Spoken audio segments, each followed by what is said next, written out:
બામણિયા દિનેશભાઈ સોમાભાઈ, ગામ ખરેડી, તાલુકો દાહોદ, જિલ્લો દાહોદ।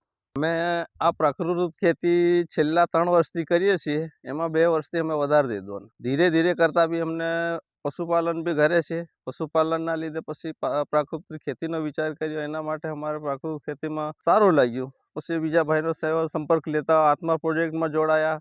એના લીધે અમારે ધીરે ધીરે કરતાં ઘઉંમાં છે, મકાઈમાં છે, શાકભાજીમાં, ટામેટા કરતાં અમે આમ 3 વર્ષથી કરી રહ્યા છે પ્રાકૃતિકમાં, પણ સારી એવી ઉપજ આવી રહી છે। એના માટે આ પ્રાકૃતિક ખેતીનો વધારો અમે કરી રહ્યા છે।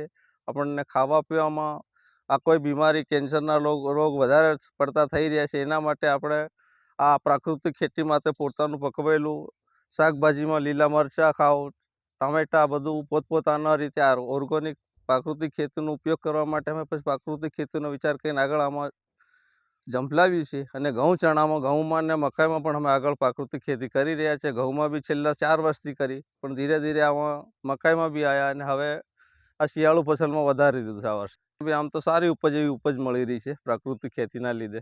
આથી સર્વ દાહોદ જિલ્લાના ભાઈઓને 2 હાથ જોડીને વંદન કરું છું કે બધા સર્વ ભાઈઓ આપણે પ્રાકૃતિક ખેતી તરફ જોડાઓ અને આમાં ઝંપલાવશો તો આપણને આ જે મોટી મહાબીમારીઓ, ડૉક્ટરને દવા માટે ખર્ચો કરાવીએ છીએ, એ બીમારી આગળ આવે નહીં। એના માટે પ્રાકૃતિક ખેતીમાં બધા આગળ વધો એવી મારી નમ્ર વિનંતી છે।